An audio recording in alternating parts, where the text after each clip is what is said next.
Party के नेता आजम खान ने सवाल उठाए हैं। ये निष्पक्ष चुनाव नहीं है, इसे आप चुनाव कहेंगे? हिटलर के जमाने में चुनाव होता तो सही होता, ये आजम खान की ओर से कहा गया है। आजम खान ने इस चुनाव को निष्पक्ष नहीं होने की बात कही है। ये बड़ी खबर इस वक्त आपको बता रहे हैं। आजम खान ने कहा कि निष्पक्ष चुनाव नहीं है।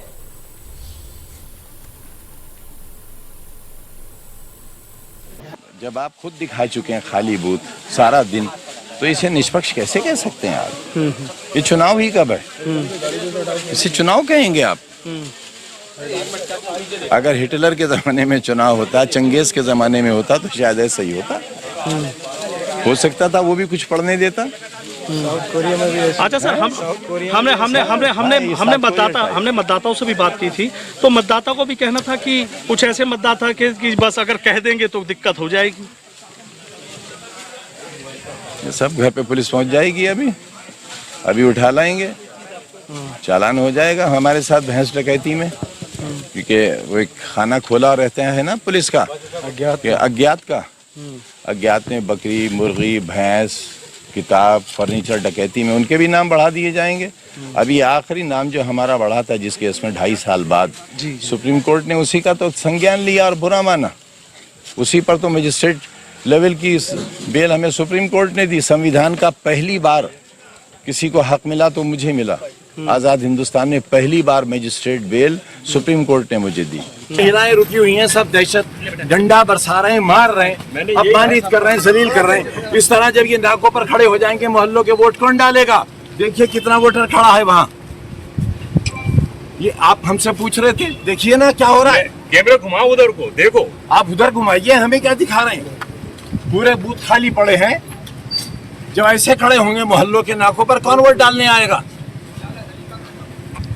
मंत्री जी की इस वर्डिंग के साथ एक कैमरा उधर डालिए आप। घुमा भाई, घुमा, कैमरा भी दिखा दो। कैमरा घुमाए जरा। कैसे कोई आएगा?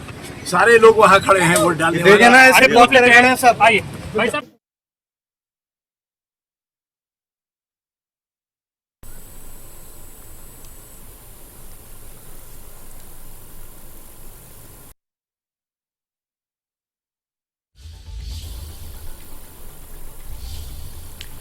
और रामपुर और आजमगढ़ में उपचुनाव के लिए वोटिंग खत्म हो गई है। अभी आजम खान को भी आपने सुना। इससे पहले आजम खान ने बयान दिया और दरअसल ये भी कहा कि निष्पक्ष चुनाव नहीं है।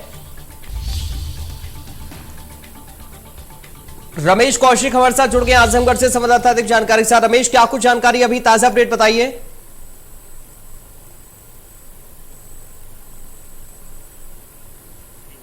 अभी थोड़ी ही देर में इसकी घोषणा हो जाएगी कि मतदान हो गया है, समय हो गई है, 6 बजे का समय है।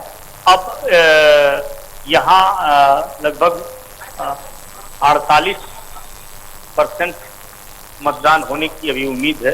हालांकि 45.97 मतदान हो चुका है, ऐसी घोषणा हुई है निर्वाचन कार्यालय से।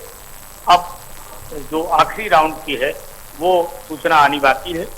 आजमगढ़ में कुल मिलाकर के शांतिपूर्ण मतदान अब की बार हुआ है, ये एक बड़ी खुशी की बात है। इससे पहले कि जो मतदान होते थे उसमें कहीं न कहीं कुछ घटनाएं जरूर देखने को मिलती हैं। हालांकि प्रत्याशियों की बात करें तो लगभग सभी प्रत्याशी पूरी कोशिश में लगे कि अब की बार उपचुनाव में वो सांसद बन जाए, उनकी नैया पार हो जाए। लेकिन लड़ाई जो त्रिकोणात्मक फंसी हुई है, इससे कुछ कह पाना मुश्किल सा है। मतदाता भी बहुत साइलेंट है और अपने मताधिकार का प्रयोग किए हैं। लेकिन अफसोस इस बात का है कि प्रशासन की और निर्वाचन आयोग की लाख कोशिशों के बावजूद भी आजमगढ़ में मत का प्रतिशत बहुत ही कम रहा। यानी ये 50 का आंकड़ा नहीं पहुंच पा रहा है। तो ये जो मतदाताओं की जो मतदान करने की रुचि है, ये कहीं दर्शाता है कि वो मतदान की तरफ, बार बार होने वाले मतदान की तरफ उनकी रुचि अब घटती नजर आ रही है। तो इसलिए ये भी एक बड़ा पहलू है कि वो खुल करके मतदान नहीं करते।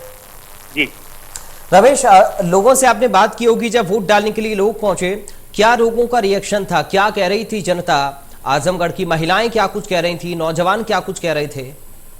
देखिए, जितने लोगों से बात हुई मतदाताओं से, कुछ महिलाओं ने साफ तौर पर कह दिया कि हम विकास के मुद्दे पर वोट देना चाहते हैं, हम आजमगढ़ को विकास की तरफ ले जाना चाहते हैं, क्योंकि हमें जात पात से नहीं मतलब है, हमें भीतरी बाहरी से नहीं मतलब है, हमको विकास, जो व्यक्ति विकास करेगा वो हमारा नेता हो।